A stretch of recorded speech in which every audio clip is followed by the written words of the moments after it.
മലയാള സിനിമയിൽ പുരുഷാധിപത്യം നിലനിൽക്കുന്നുവെന്നും സ്റ്റാറുകളെ വളർത്തിയത് മാധ്യമങ്ങളാണെന്നും dubbing artist Bhagyalakshmi. ഒരു പെൺകുട്ടി അനുഭവിക്കുകയാണ്. ഇത്രയും പോരാട്ടം നടത്തിയിട്ടും ട്രയൽ കൂട്ടിൽ നിന്നും അയാൾ രക്ഷപ്പെട്ടു. നാളെ ജനപ്രിയ നായകൻ എന്ന നിലയിൽ ആളുകൾ കൊണ്ടാടും. ഇത് ഒരാളുടെ കുറ്റമല്ല, ഇത് സിസ്റ്റത്തിന്റെ കുഴപ്പമാണ്. സ്ത്രീ പുരുഷ ഭേദമില്ലാതെ ഇതാണ് അവസ്ഥ.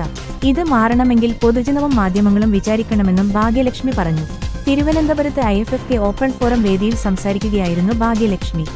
ആദ്യ കാലഘട്ടങ്ങളിൽ മലയാള സിനിമയിൽ പുരുഷാധിപത്യം ഉണ്ടായിരുന്നില്ല. സിനിമയിൽ പുരുഷാധിപത്യം വളർത്തിയതിൽ മാധ്യമങ്ങൾക്കും പങ്കുണ്ടെന്നും ഭാഗ്യലക്ഷ്മി പറഞ്ഞു. അതിജീവിത ഇത് അനുഭവിച്ചപ്പോൾ ഒരു സംഘടനകളും അവളെ ആശ്വസിപ്പിച്ചില്ല, ചേർത്ത് പിടിച്ചില്ല, ഒന്ന് വിളിക്കുക പോലും ചെയ്തില്ല. അവളോടൊപ്പം എന്ന് പറയുക മാത്രമാണ്. എന്താണ് അവളോടൊപ്പം? അവളുടെ കൈപിടിച്ച് ആരും ഞങ്ങൾ കൂടിയുണ്ട് എന്നും പറഞ്ഞിട്ടില്ലെന്നും ഭാഗ്യലക്ഷ്മി പറഞ്ഞു.